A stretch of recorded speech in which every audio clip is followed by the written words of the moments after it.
Assalamualaikum warahmatullahi wabarakatuh. Perkenalkan, nama saya Muhammad Saiful dengan NIM 02121047 dari Universitas Narotama Surabaya. Saya akan mereview artikel guna pemenuhan tugas mata kuliah perbandingan hukum negara ASEAN. Kali ini saya akan mereview artikel yang berjudul Analisis Perbandingan Hukum Penanaman Modal Asing Antara Indonesia dengan Vietnam, tinjauan dari Undang-Undang Nomor 25 Tahun 2007 tentang penanaman modal dan Law Nomor 67/2014/KH13 on Investment, karya Raden Mas Tri Ananto Djoko Wicaksono dari jurusan Ilmu Hukum Fakultas Hukum Universitas Gadjah Mada, Yogyakarta. Berdasarkan isi artikel tersebut, pendekatan perbandingan hukum yang digunakan adalah pendekatan perbandingan hukum mikro. Hal ini terlihat dari pernyataan dari artikel tersebut, yaitu metode penelitian yang bersifat deskriptif dan dilakukan dengan cara pendekatan perbandingan hukum mikro. Pendekatan perbandingan hukum mikro merupakan salah satu jenis pendekatan dalam studi perbandingan hukum yang memfokuskan pada perbandingan ketentuan atau aturan hukum tertentu dari dua atau lebih sistem hukum yang berbeda. Pendekatan ini sesuai dengan pendapat Munir Fuadi dalam bukunya Pengantar Hukum Bisnis yang menyebutkan bahwa perbandingan hukum dapat dilakukan pada tingkatan mikro maupun makro.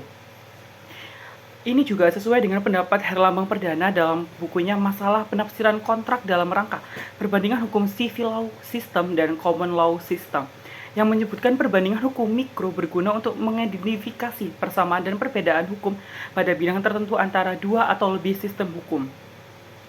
Dalam artikel ini, objek yang diteliti atau yang dibandingkan adalah ketentuan-ketentuan hukum penanaman modal asing di Indonesia, yaitu dengan Undang-Undang Nomor 25 Tahun 2007 dan di Vietnam Undang-Undang Nomor 67/2014/KH13. Jadi pendekatan perbandingan hukum mikro memang tepat digunakan. Dalam artikel ilmiah ini juga saya pilih tidak disebutkan atau secara eksplisit tahapan yang digunakan dalam melakukan perbandingan hukum, namun berdasarkan isinya tampak mengikuti beberapa tahapan meskipun tidak lengkap dan tersusun rapi.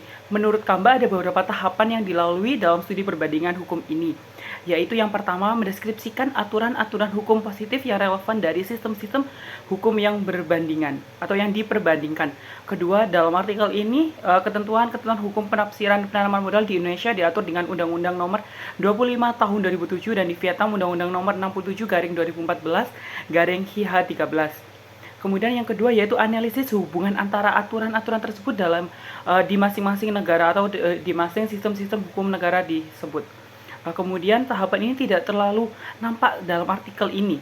Yang dilakukan hanya mengidentifikasi persamaan dan perbedaan antara kedua undang-undang tersebut.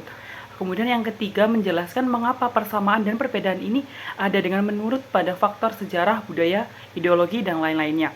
Tahapan ini juga tidak dilakukan dalam artikel tersebut. Kemudian yang keempat yaitu menilai aturan-aturan tersebut dalam perspektif tujuan yang hendak dicapai oleh sistem hukum yang bersangkutan. Sama seperti tahapan lainnya, penilaian ini tidak dilakukan dalam artikel tersebut.